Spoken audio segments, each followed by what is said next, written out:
Flash, this just in. The computers have taken over trading.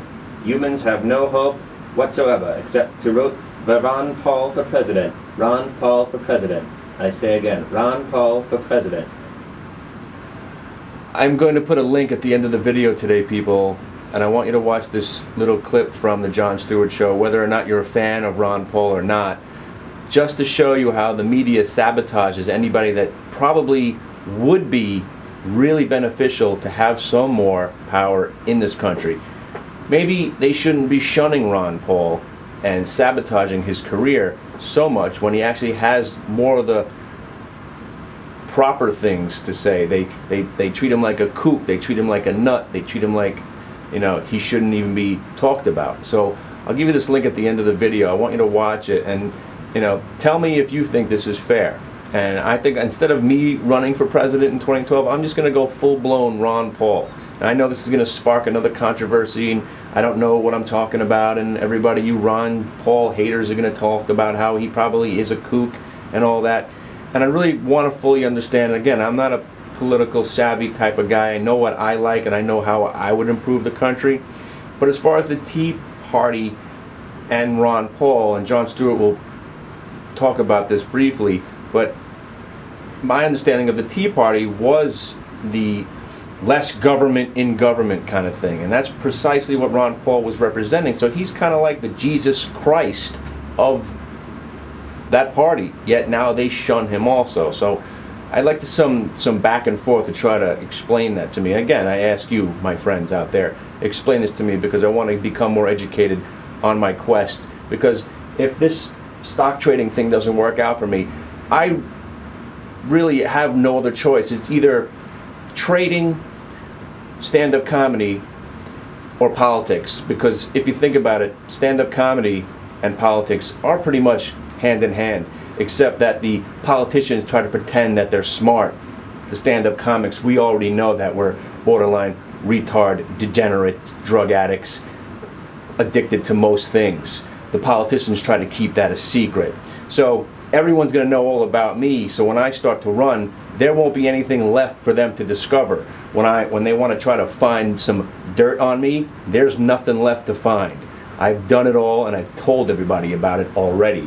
So if you can get past that, look to me to run in 2016 or whatever that case is. Because right now, after watching that Ron Paul video, I'm thinking, I want to put my full allegiance behind this guy. But again, I'm going to have to go deeper into it and learn a little bit more about it. But let's go back to Romney is the front runner right now.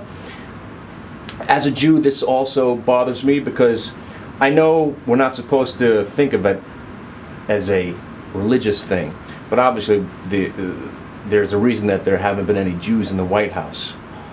And that's another reason I was amazed that we were able to vote Obama into the White House, because I figured that the racist America that we, all we see is racism and bigotry. That's how this country was born out of. Obviously, you know the history of America. And I'm still stupefied that this guy actually made it into the White House. But is it that the Jews are hated that much more than the African Americans, the Latinos, the women, and now the Mormons? The Mormons are people that come to our door that we slam the door in their faces, right? The Mormons are the ones that you white Anglo-Saxon Protestants make fun of because of the whole John Smith and some other prophet came to him and gave him the stones and the tablets and all that crazy story. Kind of like resembles the same kind of story that they put somebody up on a cross and he was resurrected and the Jews killed him, but actually it was the Romans that killed him. Yet you never think of it that way, because it was probably the Italians that killed Jesus, but we won't get into that right now either. But you're going to say that there's going to be a Mormon in the White House, and I don't want to offend any of you Mormons out there, because hey, listen, this Mormon that I knew back in grade school, this kid was a maniac. I mean, maybe he was one of the rebel Mormons, but this kid used to bring knives and throwing stars into class with him, and he would sell them to us for like $1. It was great. We were all ninjas when we were like in the 6th grade because of this one kid, Sean. And if you're listening, thank you. I still have some of those blades you sold me for like $3. That switchblade that you got me, it still works. It's amazing. It's 25 years later. He was a Mormon. and he sold me weaponry. But let's talk about why the market right now is pretty frightening. The computers have taken over. If you haven't noticed what's going on today, the computers have taken over. There's nobody left. The easy money was made if you were brave enough to pony up some cash and dip your toe in the market. We had that huge rally.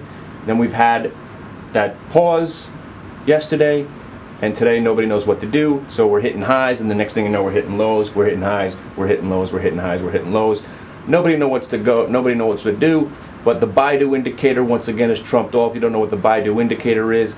I watch Baidu to give me an indication of how strong or weak the market is, and Baidu was remaining weak yesterday, was remaining weak today. So even though the market was hitting new highs, the Qs were hitting new highs, I wasn't participating in the rally because I thought that the Baidu indicator would trump all, and apparently it did. I don't exactly know what happened, but the market did really hit some air pocket and just gave up a whole ton of points there for a second. Google, also another stock that's weak. I thought it would be a lot better considering the buyout. I mean, that's the problem with Google right now, is that everybody is thinking that they spend their cash, unwisely. But to me, as I've read, this seems like this was a pretty good deal, this $40 billion deal to get all the patents from Motorola. But that's okay. That's more about stocks, and I don't really want to talk about stocks now. What I really want to talk about is the Mothrafecking, okay? This is taking on a life of its own, people. Mothra, if you don't know, was from Monster Island, the Godzilla and the Rodan days and the Gamera. If you're into that, I know I'm talking Chinese to certain people out there. If you're my age, 40, you knew about Monster Island and Godzilla.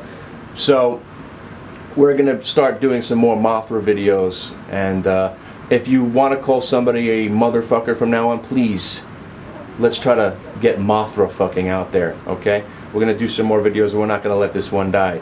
So, all you Mothrafeckers, stay tuned. And we were thinking about it. Somebody was saying that I should have, if I used Godzilla's dick to fuck Mothra, then Mothra would probably feel it. But again, we were talking about if I were to fuck Mothra. So then I was thinking, if I use my entire body as some sort of apparatus to please Mothra, maybe that would do, like a full body condom or something. I just start squirming in there, find that spot that Mothra likes so much. And we still haven't defined whether or not Mothra is a male, female, or an asexual beast.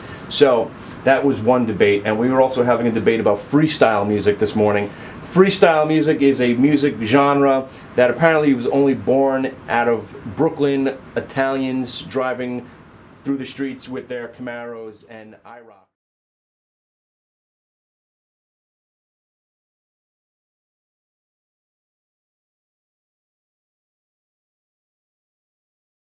I would much prefer Crow.